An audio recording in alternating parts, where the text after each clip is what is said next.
What's up? This is Elijah Woods, and I'm hanging out with Rob on Front Row Live.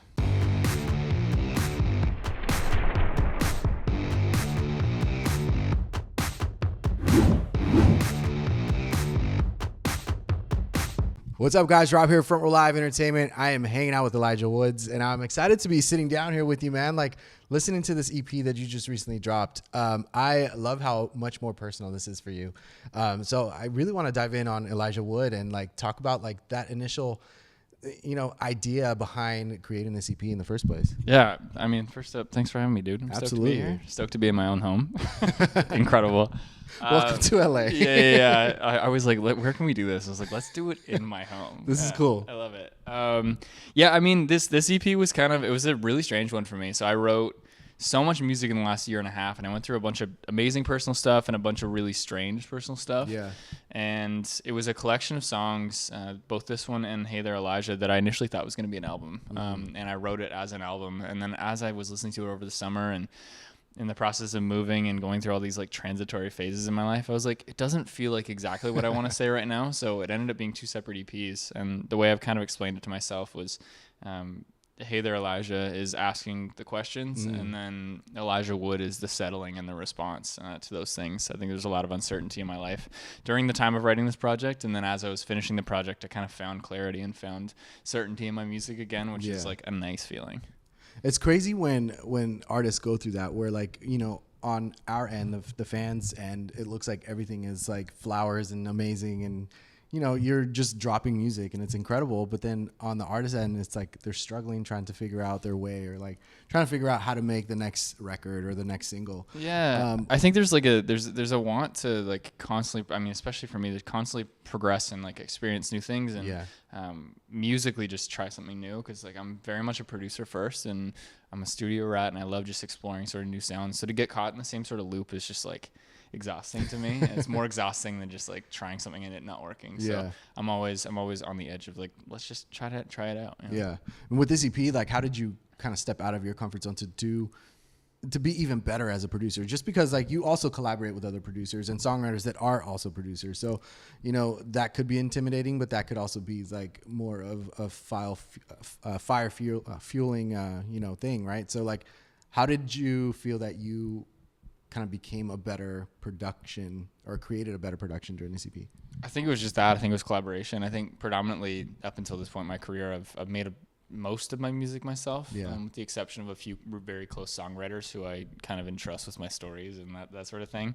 And I think part of my like journey and questions and like the whole thing was just throwing everything at the wall and doing it. So I was here a lot. I was in LA having sessions with some amazing iconic songwriters and like doing the thing, and I was like, well, this is so cool. I can't believe you actually want to write with me. Like that's just that was wild, because that's always been a goal of mine, is just to be able to come here and be like, yo, I want a session with whoever, and then call them and be like, yo, do you want to get in and do that? And the fact that people would even pick up the phone is very cool to me, because I'm from small town Ontario, Canada, and it's just it was a really special moment. So I think it was largely to do with that. It was like allowing myself the permission to be like, let's just push this wherever it goes, and wherever the cards land, I'm happy with that. Right. And then ultimately I get to choose the songs, because I'm my record label. I'm the marketing behind it. I own the publishing. It's like, I'm very flexible in terms of how I can put the music out, which is kind of a double-edged sword sometimes, because you just end up second guessing everything. But it's nice to have the flexibility, and it's nice to be able to be like, okay, well, I really like this song, and it keeps putting its hand up. And I think it was allowing other people to push me in a direction that I wouldn't have gone in a vacuum. And with this EP, I noticed that you also, not only was it personal as far as like you talking about your relationship with your wife, but I mean, I see that her name is on some of the songwriting and of some of these tracks. So it's like, what was that like collaborating together on this piece of music? It was pretty unprecedented. I mean, there's been a few songs in the past where I'll be like really stuck on a lyric, and I'll go upstairs and I'll be like, yo, how do we figure this out? Like, what is this lyric? How do I speak this out? And then because of that, I include her in the publishing. So it's very like, she's more of an editor and more of just like she's the set of ears that's always around, and she knows me so well. So this was very different than that. Specifically, there's a song called Skin and Bones that we got married in July.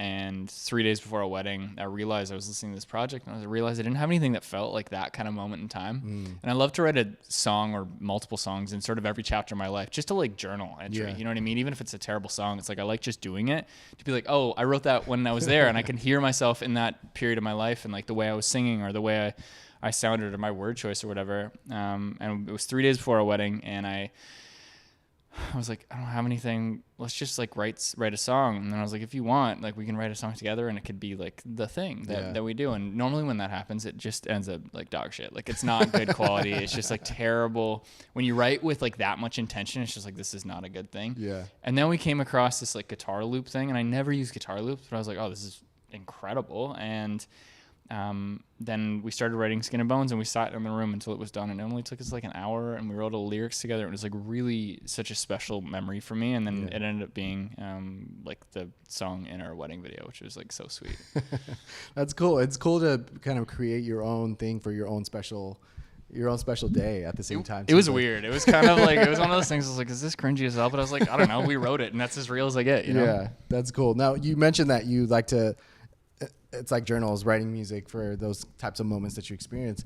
Where do those songs go if they don't get released? Do you just keep them for yourself? I just throw them in the garbage. They're just like right over there in the garbage. I see them. Yeah. They're just, it's full of garbage. Yeah, I mean, kind of. I used to pitch a lot of songs, and being not published, it was like one of those things where it's like I would just DM artists or EDM artists or whoever to be like, yo, do you want this song or do you want to do this thing? And then I kind of realized is like songs for me have seasons. So if I don't cut it today, or if it doesn't make the record today, it could be in 2 years it's relevant to me again, or like that story takes on a new meaning. So I started just holding on to them. Plus pitching is impossible. Like it's just like being like, yo, do you want this song? It's like, well, I don't know what context this is. I don't know what the story you were telling is, unless you're somewhere like Julia Michaels or Justin Tranter, where you're like, I wrote a hit song. Right. This is the there hit, you go. Take it. But yeah, as like an up and coming artist, it's just like, I'm not going to tell you that this is a hit. Like nobody knows anymore. Which is crazy. So they end up just sitting in Dropbox forever. I always have this like existential crisis where I'm like, maybe I'll just drop everything in my Dropbox at one time and just like, here's 150 songs, there you go. And then I realized like nobody would care. Just do a whole mixtape of them. Yeah, literally. Yeah, just the demos. So yeah, I don't know. Maybe that'll happen. Who knows? If you're watching this, maybe I'll just drop all of my music and then just quit. But yeah, it's it kind of depends. I'm always really hopeful. Like some of the songs that were on this project, like actually on the project previous, there's a song called Wash Away. Yeah. And I wrote that song 3 years ago. Like it was like a long time ago. And then when I was finishing this, I was like, oh, that song would be perfect messaging wise, and it just sits sonically, and like it's exactly what I want to say right now. Because that's the other piece of it too. Like you got to be in the mindset to be like, this is me today, you know? Yeah, no, that's true. And when you're thinking about that and you're in that mindset of this is who I am today, but you're working on this body of work, how does that really resonate as far as like being able to bring older material into the new material that you're writing, but also still like make sense? Like it's one body of work. I think like for me, it's maybe I think I find it a little bit easier than maybe most people do because I'm so self-contained. Yeah. Where it's like I have the flexibility to just be like, oh, I don't like the production on this song. I'm just gonna redo it as a ballad, or I'll redo it as like a dance song, or like whatever it is. So I think for me, it's like and something I didn't give enough credit to, and I will give him credit for it now. I was in the studio with Ryan Tedder from OneRepublic a number of years ago. Yeah. And he was like, forget about what the production is today. Just focus on the song, and when it comes time to release it, you can put any number of bows on it or no bows or anything. It's like you can dress it up however you want. And I was like, oh, that's so great, because if the song's good, it will live period. Like maybe like something like an Espresso by Sabrina Carpenter, it's like it needs all the elements, it needs all the things. But for the most part, you listen to a song like Wagon Wheel by like, I don't even know who sings the song. Is it not Darius Rucker? But anyways, whoever does that one. It's like a guitar and a great song. Or like Shabuzi's new, like all of his new stuff. It's like it's guitar based with like a few little drums, but the song's really, really great. Yeah. And it's a country song technically, but if you put trap drums over it and then like some different pads, it'd be like a Halsey record. Yeah. And it's like, it doesn't matter. You know what I mean? And especially now, it's like the genre is not super important. So for me, I think that's how I tie everything together. It's like sonically, I'm like, where am I today? What do I like? Is it country leaning like Bright Orange Everglow? Is it more electric guitar leaning like these last two projects? And then who knows for the move forward? But like it's just like what inspires me, what excites me in that moment, because the songs can be anything, you know. At the same time, when you say that, like, how do you know like when a song needs more production or when it already has enough production? Is it like the song basically speaking to you, or is it just a feeling that you have? Like, how do you differentiate that? I think it changes. I think the season that I'm in right now is like, you just kind of know. Yeah. You just feel it, and you're like, oh, this is enough. And no matter what else anybody says, whether it's over or underproduced or overcooked or lyrically or whatever, it's like if it speaks to you and it says something to you, then that's what's important, because you are the artist and you are the thing. And finding that confidence is the tough part. Being like, absolutely, I love this. I care about this thing. And that's I think maybe the toughest part for me. It's just like when something works, it's really easy to be like, yo, I'm the man. Yeah, like, this is it. this is the one. But when something doesn't work, you're kind of like, I don't know. I kind of question everything, especially when I'm like living a vacuum like I do. It's just like, I don't know. It's kind of defeating to be like, this didn't work, so then all of this won't work, or like trying to like pull yourself out of that. But yeah, at the end of the day, I'm grateful to even have that choice, you know. Which song would you say challenged you in that department for this EP? What It Means was tough. That was a really, really tough one. There's a bunch of people on that record who I really admire and who I really care about. Myself and Andrew Goldstein and Jack LaFrance and TMS, who are all like way better than me at making music. Like, so like they all have number ones. Like they're all just light years ahead of me. But we had an amazing, I mean, since then we've had multiple sessions, but this was like one of our first sessions together. It was my first session with TMS, actually, and Andrew. And within 30 minutes, we had come up with that song, and it felt so like Beatlesy and like iconic and classic, and like not a massive like espresso type hit, but could be a generational song where you're like, oh, that was kind of cool, and that was like really special. And for me, it was like I didn't want to make it so symmetrical where it went first chorus, first chorus, first chorus, but I also didn't want it to lose the piece of the demo, which was just me in that room singing those words and singing that thing. It felt really timeless and really classic and really just like honest. And I think those are the toughest songs, because you're like, there's magic here and I don't want to mess it up. Because if I add too much, or if I repeat too much, or if I do the pop thing, the pop structure, it's just like it's gonna get lost.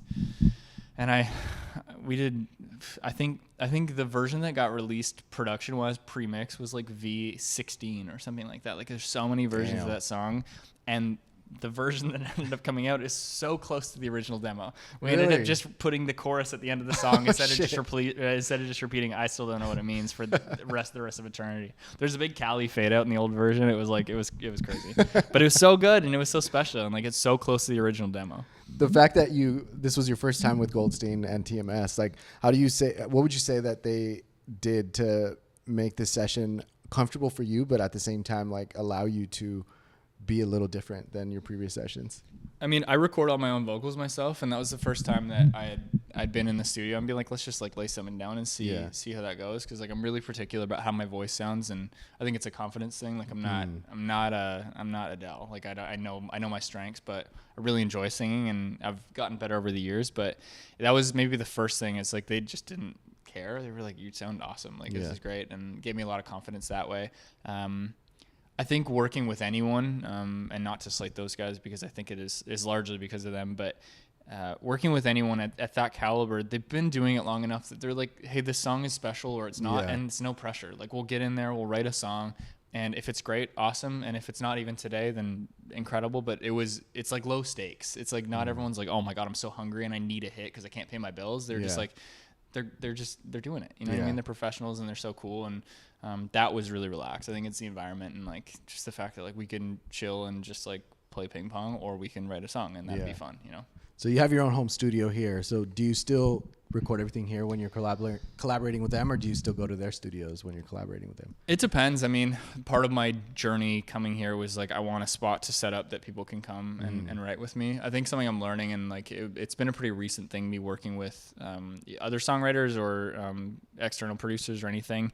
The last kind of couple years I've been doing that, and it's interesting because what I've really realized is that even if I'm working with other producers, I love it for the inspiration. I love it for just the sonic, like, oh, I would never think to do that.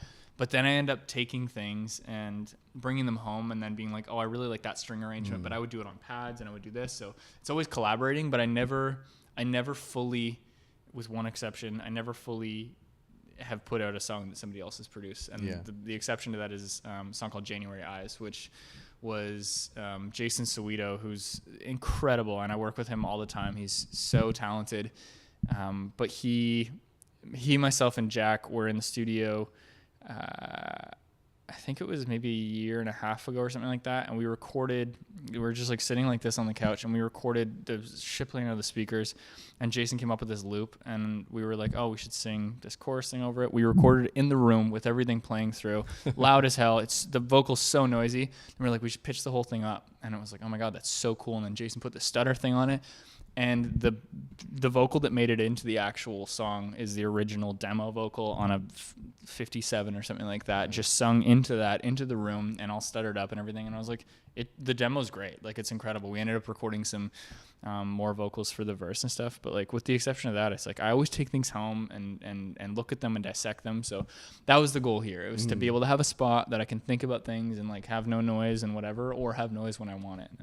And it's like, I feel really fortunate because it's been a really great spot, but I've only had a handful of sessions here so far. Like, I've been just like moving and doing the thing, and like I just shit out music. So I was like, I need to just like chill for a second and just not think about music. Yeah, just look and enjoy the view. Yeah, exactly. Yeah. With the songs on this EP, which one would you say that was just like just naturally happened? Was it Skin and Bones, or was it a different one? I'm trying to think. So I want to say, I think the easiest one. So like, I mean, Skin and Bones is interesting because I had a little voice note of the demo with the chorus melody prior to us sitting down to write it. Like, I knew there was something there, so there was some substance there. But I think the fastest one was maybe, I'm gonna look. I don't want to misquote myself here. The darkest parts of me was pretty concise. It was pretty tight. So that one I sat down and recorded that guitar loop, and it was like, I really want to do something acoustic with an electric guitar, and that felt really special. And then I figured out that part. It took me like 3 hours to figure out the guitar part, and then recorded it all properly. And then I had my cousin play on top of it, who's like a way better guitarist than me, so it sounds like I'm doing a lot, but I'm not. And then I wrote all the lyrics in like, I don't know, a couple hours, and then recorded it, and then I was going to produce it all out, and then I listened to it in context of everything. I was like, oh no, it just is what it is. Yeah.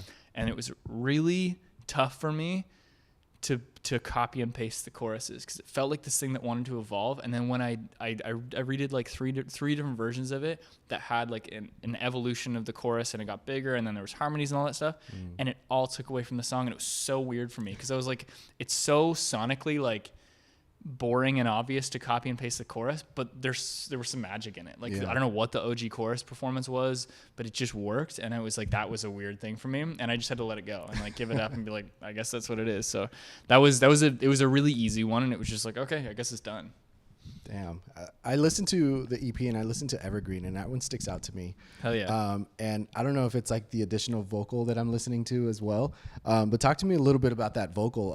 Who is singing there with you? That's me. That's you also. Yeah. So it's me pitched like up. You have, this is, because I was like, okay, I don't see a collaboration on here, but it doesn't sound like you. But then maybe it is you, and you're just like trying a new vocal range. Yeah. So that was a really cool one too. So initially we had, there was more of that song. That's another Jason Sowito Jack one. And it was really cool. Like, we had this really cool demo, and it felt like kind of Taylory almost. Yeah. And it was really interesting. And then the vocal and the chorus was all pitched up to that, like, that high pitch thing. And then the way we did that is we pitched the whole song up 4 semitones. I record the vocal there. Sorry. Pitch it down. Oh, now my math is getting crazy. Record it there. I can't remember. Pitch it down and then pitch the vocal. Yeah, I think you pitch the track down, record the vocal lower and then pitch it back to normal, and then with that the vocal pitches up with the song. So experimentation, yeah, for sure. And it's so fun because then it's like it sounds like somebody else, and Yeah. everybody's like, oh, who's the feature on the song? I'm like, it's me. Like That's like, really cool though. Yeah, it's me if I was a girl. Like it's great. So you've got a great voice. Yeah, incredible. Yeah, I'm gonna be singing "That's at Me Espresso" soon. It was really cool because I thought it was a good way to say something that, like, for me when I listen to the song, it feels like a good way to say something that's like really personal, but it's like so distant from where I am mentally. I mean, it's distant from the rest of the story in the verses and stuff. So there's like a little duet thing at the end of the song where it gets a little chaotic, and I really like that because it's like me speaking to myself and answering this question of like, okay, I got to let this person go and like move on. My mind is like, hell yeah. I think that's maybe one of my favorite moments on the project, and like I think it maybe gets overlooked because it's like not the streaming song, but I think that song will have. I think it needs to be. I think it has to. I think it will have a life at some point. But my favorite moment, maybe in the project, is when the full vocals come in that second verse, and I was like, Jesus, this is great. I feel like this is the product of Soweto. I feel like he's always like trying to kind of create stuff, like be a scientist with the music. So do you have that experience with him every time you collaborate with him, or is this like a one-off situation? No, he's so talented. I find so much inspiration from him. We just had a session the other day, and like he just does stuff that like I wouldn't think about. And that's why I love working with other producers for that reason, specifically him, because I'm like, oh, I would never think to go there. I have to bring it back home a little bit because it's like that's the relationship we developed, is like I need him to go way deep on it, and then maybe like, okay, I like this section, I like this section, this feels good, great sonic selection here, I'm gonna change the chords here, whatever that thing is.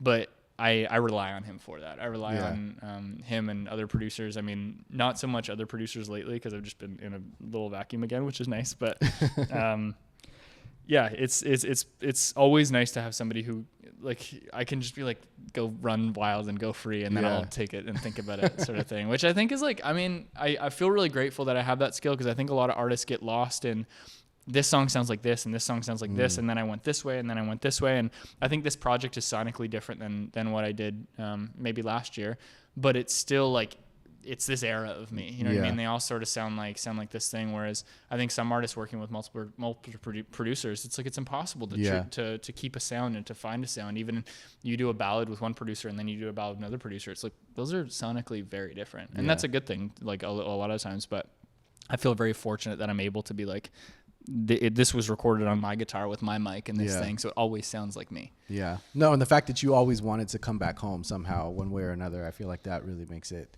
kind of just blend in together and just sound as one project. Yeah, I mean, I hope so. And then I'll go off the deep end and record my voice all pitched up and be like, no, this is me now. So I don't know. It's fun. Would you say that because this EP was like more personal to you and your wife, would you say that it was like something easier to create or be vulnerable with? Or do you feel like it was harder to be vulnerable with because it's like more of a you and your wife situation, more personal? That sounded really weird. No. I know what you're saying. Like, I don't know. I mean, I think I have no problem sharing that side of it. And I think we are like, we're so comfortable with each other that like, I'm very cognizant of the fact that like, this is really special and like really, really real. I think like, I mean, I would take it even somewhere else. I think that was kind of the breath of fresh air amongst all of these songs for me, because without diving too much into it, it's like I had a really nasty best friend breakup thing, and it was awful, and it like took a year of my life to figure it out, and then it didn't work out, and I was just like so sad about it. And a lot of these songs are that thing. It's like trying to ask these questions of like, am I a terrible person? How to let go, how to do this thing. And then me coming to the end of this project and writing these songs with Hannah, about Hannah, was such a like coming home moment. And it was so like, oh, there I am, like that, like that's me again, rather than this like uncertain, like Sunlight's a great example of that. It's like, I love that song because it's just like, I don't know what the hell I'm doing. I'm just looking for a path forward, and then finding that in the stride of the second EP was really special. So I think it was definitely a combination of feeling at home, and then also like that's like my safety, and that's my real world. Like I live that every day. It's not like, oh, I better do another love song. It's like I'm here with her every day. Like she works predominantly from home. I'm here 90% of the time when I'm not on tour, making music. So it's like, that's my real world experience, like the little subtleties of a relationship and being a human. Yeah. And as you mentioned, it always comes back home. Always. I'm just trying to be at home. I'm trying to, my mantra for the end of 2024 is protect the sauce. Like I just gotta rein it in, and I gotta keep my Big Mac sauce recipe close to my chest. Nice. Yeah. You did mention that you've been working with TMS and Goldstein again a few times since this EP, but do you feel like this era of this EP is gonna go longer for another EP or another album, or do you feel like now you feel like there's a new era, a new time that you want to kind of discover in your music? I think I'm in a period of discovery. I don't think I've figured out what that thing is. I've written a ton of music since then, with some songwriters, no other producers at the moment, with the exception of Jason. But I haven't been back with TMS and Andrew since I moved. Yeah, and not for a lack of wanting to. It was more just scheduling and just that sort of thing. But you're too close to them now. Yeah, I know. It's too easy. Like we can't just hang out. So yeah, I think there will be another evolution. I think I need to figure out what the next thing is before, or be open to exploring that with them and being like, oh, I really like this direction. Let's dive in here a little bit and bite in here. So yeah, I'm in no rush. Like I feel like this was a good chapter, and who knows if that extends. Like if one of these songs puts his hand up and says, hell yeah, like we really like this. And I'm watching it now with the song called We Should Stick Together. It's like I woke up the other day and it's like 50,000 creates on TikTok, and I'm like, that's insane. Like that's cool. I haven't promoted it. It wasn't cool a single. You never know. I have no idea. Like, and I was like, when I wrote it, I was like, there's something here. Like it's like it feels very familiar and classic in a way. And I don't use the word classic as in like, oh, I wrote a song like Bon Jovi. It's like it's not like that. It's more just it just felt familiar, I guess. Nostalgic. Yeah, or just like, oh, that sounds like something, but it's not, and it feels like relevant. Sounds like a female vocalist, but it's not. Yeah, exactly. Yeah. I'm just melting your brain here intentionally. But yeah, I love music for that reason. Like you never really know until you put it out, and then I think an interesting like observation of my career, with the exception of maybe a song called 24/7 or 24/7/365, the full name, full legal name. It's everything's a slow burn, which I love. I really, really love, and not to sound like, oh, I put something out and nobody cares, and then 6 months later they care. It's that I think in my heart, I feel like I'm making music that's close to me. And to include people into that conversation, it takes a minute. Because like I'm here emotionally today, and I'm saying, hey, here's where I'm at. Pay attention to me. And people are like, I got a million things going on in my life. Like I'm not thinking about that right now. But then when they discover it themselves, they're like, oh, I can hear that. I can hear that thing. And a song called Everything Everywhere Always. I put that song out. I didn't promote it. And now it's got like 100 million streams across all platforms. And like I didn't even do anything with it. Yeah. Because I was like, I think it'll put its hand up. It's a special song. It feels really relevant to me. It feels like that thing. And that's the piece of this that I'm grateful on. I try to have patience, and I try to have like, you put something out and you're like, I hope it goes viral tomorrow, and I hope it does the thing, and I hope it. That's impossible. It's impossible, and it's a really tough game to play. And I feel like that's been a reflection of the last year for me as well. I've been very, very patient as like a creator and as a human being and as an artist with my career. I've just been saying like, let's just keep going on an incremental pace. And you look at people's careers that have done that, like, and not to slight Sabrina Carpenter in the least, but you watch her career for the last. This is just a Sabrina Carpenter interview, actually. I'm just gassing it up. Just a fan. I get it. But you it's watch. Right. You watch. I know it's nuts, bro. And she's so talented. But so you watch her career, and it's just progress, and it's just like 1-2% every year. She's got like 15 albums. I think she's got like 4 or 5. But like she's got so many albums out, so much music out, and she's been touring. She's been doing it forever. I mean, she's only 25, but like you watch that trajectory, and then you have one moment and it all goes. And like that's always been my goal. It's like I don't need 5 hits at the start of my career and then everyone's like, oh, we know what you do, like get out of here, like move on to the next thing. It's like I don't want that. I want to make music that feels classic and feels timeless and feels like it's building on the thing that I've already done. And if that takes time, I'm so okay with it, because I love doing this and I have no other skills, so don't make me get another job. I think that's the beauty with longevity, and it's like the conversation we were having earlier with like the channel and you know, just doing this for so long. It's like you understand how much hard work it went into, like you understand like the tears and all the heartbreaks that you went through to create this. So when it finally does get picked up, like it means so much more. And I feel like that's what also allows you to be here even longer, because, you know, your life might start over again 10 years after you've released the single, and it's like you never know. Mm-hmm. I have a friend, colleague, his name is Jake Miller, and he's had this song. I think I've heard of him before. Yeah, he's he's not so sure. Sweet guy, handsome as hell. He has a song, like, or a few songs, like 10 years later, just popped off in China, and he's like going there and doing festivals. It's like effectively changed his life. Like it's just like reinvigorated an already incredible career. And like I'm just watching it and I'm like, that's so awesome. Like the fact that music doesn't have a date and can just be like put out and then acknowledged or goes viral on some platform you have no idea about, and then people, it's music's timeless and forever. Yeah. Well, I'm looking forward to seeing like how this kind of works out for you as well, because it's same. You haven't stopped and you keep releasing something better and better, which is like it says something about not just your music, but just like your passion for it and the creative process with it. Thank you, bro. So I'm super excited for that. Like as far as like tour goes, you just wrapped up earlier this year. You just wrapped sold out shows in Asia.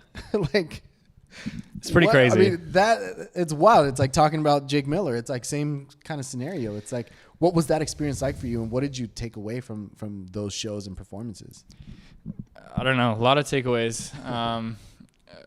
I just feel grateful that anyone would listen to my music, but then the fact that like through language and borders and literal physical distance to where I live, somebody could relate to something that I'm making in a bedroom or in a small studio in my house. Like, I think that's so cool. And I think that's just so, you can't plan for that. You just kind of got to make the things that you want to make and then hope that happens. There was like a moment on tour. I think we were there in April, May. When was it? May, June, I think. And there was a moment in the middle of it where I was like, there's no way this is my life. Like, there's no way this is happening. It took like 10 shows for you to figure that out. I'd like prepped for a couple months, and I was like, we're like middle of the run, and it was going so well, and every show was just like crushing, and like I didn't have to work that hard to sell it out, which is such a cool thing, because I've been on tours before where you're like, yo, it's not selling. Like, we just have to do the thing, and then you got to run your radio ads, you got to spend your own money, you got to do this and that, 2-for-1 tickets. Yeah, the the whole whole go thing. To the venues. Yeah, and it's nuts, and I feel so like in disbelief that could happen to me. And I think I have an amazing team and a lovely group of people around me who are very dialed into that thing, and they wouldn't let me do it if it wasn't going to work, which is awesome. But you kind of never know. And I think like the takeaway is just that if you build something good, people will show up eventually. And it doesn't mean today, it doesn't mean tomorrow. It could be in 5 years, it could be in 20 years. You don't know. But just keep doing the thing that you want to do, and rely on that little feeling inside you. And this is not directed at you. This is directed at me. This is me talking to myself here. But it just could be directed to you. Maybe if you get something from it, amazing. If not, this is just bullshit. Yeah. But I think like the thing for me is like I just have to rely on that feeling inside me and just be like, oh, I really like the song. It will eventually have a life, even if that's just like 3 people knowing it and screaming it at a show one time, and then I'm like, hey, I see you. Like that's really cool. So I think relying on that feeling and giving that light, because that's how those tours happen. It's like you find a moment and then you grab onto it and you say, hey, this is me. This is how I identify, and people say I identify with that. Like that's really cool, and then that magnifies and becomes something else. So hopefully that can happen again soon, and hopefully more the rest of the world, but we'll figure that out. Absolutely. I can't wait for that to happen here in North America. Yeah, same. Yeah. Honestly, and I don't even want to put this out in the universe though. It's so nice. Like I've some friends who are like very famous, and it's like really cool to get free shit. But like that's kind of it, and like that's my own preference. Like some people love it and some people don't. But like if you're going to dinner, and I felt this way in Asia a little bit, you're a bit of a prisoner to the fame. Like you're a bit of a thing. And this is no slight to anything. It's a really amazing thing to be at home and not be recognized. Yeah. Like to just be like, oh, I can wear sweatpants and look like a piece of garbage. Yeah. And no one's like looking through the window like to see what you're doing. Yeah. And it was my first experience with that in Asia, feeling famous. And it was like, it was bizarre. It's like I get stopped on the street and like harassed by people trying to get me to like sign their bootleg Elijah Woods merch. I was like, there's no way you made bootleg merch. Like, it's insane. People following me around the streets, finding where my hotels were and stuff. And like that for me, and it's not a brag. It was just like, this isn't real life. Like, this is insane. And lovely, amazing, sweet people and the whole thing. It just like, I can't imagine having that at home. I think that would be really, like, I think about somebody like Justin Bieber, and I know he's not watching this, so don't watch my interview, please. But like, I can't imagine how stressful it would be to do anything, and how much it would cost to do anything. Like, you got to travel security everywhere you go. Yeah. You got to worry about like a caravan of 10 cars anytime you go anywhere. Like, yeah, it's incredible. So to be able to come home and be like unrecognized, and I think this is the best place for it, because there's a million people who are more famous than you. You can just live, which is so amazing. So yeah, I think like Troye Sivan level fame is pretty awesome, where it's like you're definitely A-list, but you're like, you could walk into a Trader Joe's and nobody's gonna like scream and like throw food at you and be excited. And that's well, let's see what happens. 2025 is just, watch around the corner. Yeah, next time you see me, you're gonna come in here, I'm gonna have grills, I'm gonna have an ISO chain. I'll be like, nah, bro, I gotta go through security before I before I say hello. A metal detector. My guard dog is here. So who knows, maybe that'll all change. I think that's the other thing too of it. It's like, it could all change in 2 months, and I'd be like, you know what, this is incredible. Like, I'd be like, you never know. I want to be Taylor Swift. Like, you never know. Yeah. We'll see what happens. I mean, depends on the fans too. You guys check out the music, put it out there, make it grow. Yeah, Justin Bieber, if you're watching this, share this interview. Yes, please. Share this. Yeah. Sabrina, you too. Well, dude, thank you so much for letting me come and hang out with you at home. Congratulations with the EP, and I'm looking forward to see what 2025 has to offer. And I guess for the fans, let's make Evergreen do something. Let's put it out there. Let's just do better. Please, just do better. Just stream Evergreen. Yeah, all the time. That female vocalist is amazing. Yeah, incredible. She's so good. Unidentified female vocalist. Incredible. Well, thank you so much for hanging out. You guys be sure to check out Elijah Woods. The new EP, Elijah Wood, is out now. And thanks for watching here on Front Row Live.